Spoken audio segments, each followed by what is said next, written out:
po mga sir,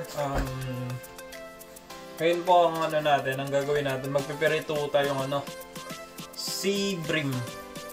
Also known, ano yung, gusahin nga natin to, black spot sea bream.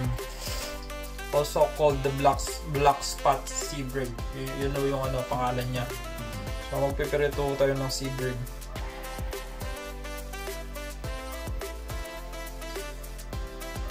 Yan na. Ito yung ating mga ano, sea bream, yan. Nilinis ko na ito. So malinis na. Hugasan ko lang. Kasi frozen ito. Nilagay ko sa freezer. So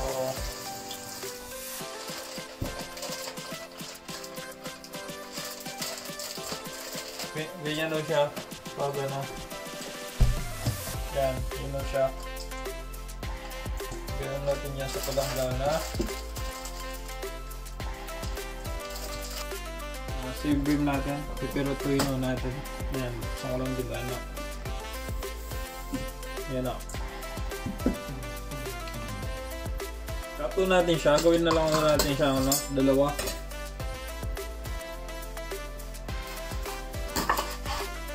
Yan.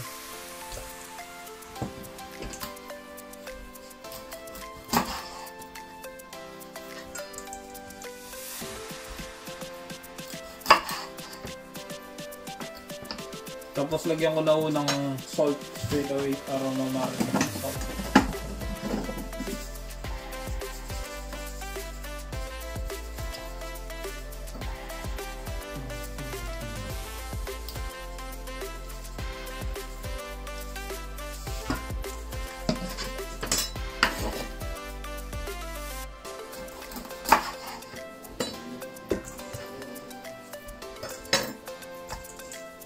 Lagyan na natin ng salt kagad.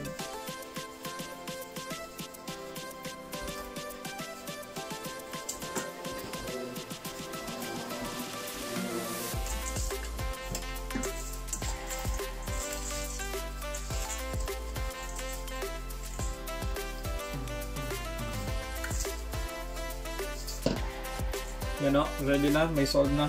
So, ano yung lang natin?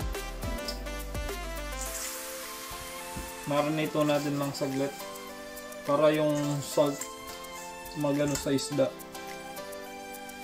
mag-stay pag pinrayo natin. Habang hinihintay natin yung minarinate natin yung mga isda, so mag-init na ako ng ano, ng kalang. Yan.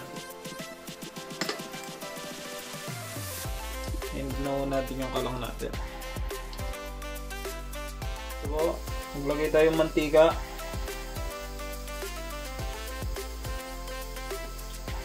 Yan.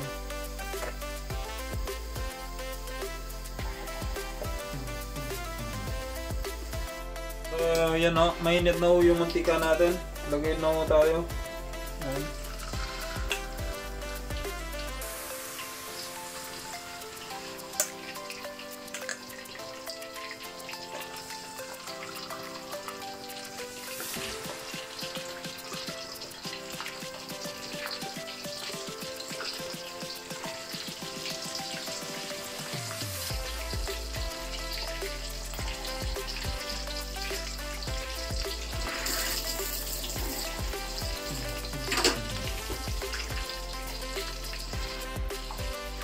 Po.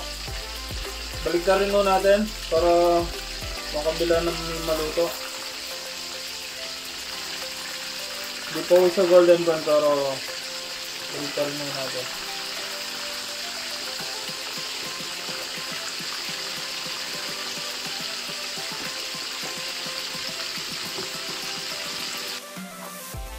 So ayan po mga mama sir, luto na po yung ating sea bream. Uy, pumaputok. Yan na. Yan na siya. Okay na po. Crunchy na yung ano na. Yung sa labas.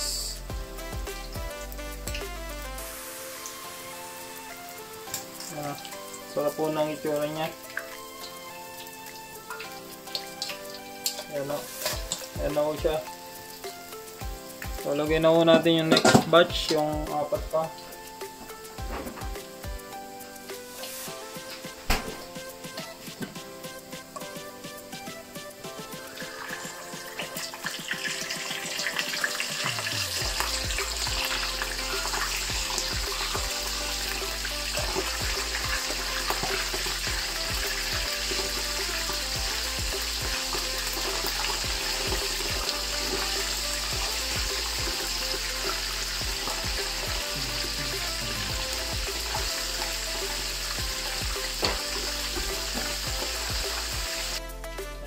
Ito na yung second batch po natin.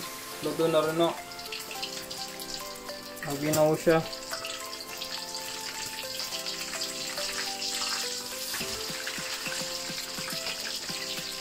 Kaya slow cook lang o. Ang ganda ng pagkaluto niya. Yan. So, kunin na natin.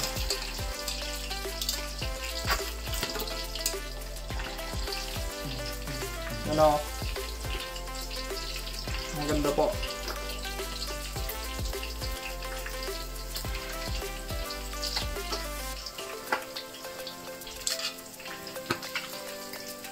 Ito na yung ating ulam ngayon. Sea bream. Yan o. Kaya na tayo. Ito na yung ating ulam ngayon, sea bream. Tara o, kain na tayo. Yan. Thank you for watching. Bye for now.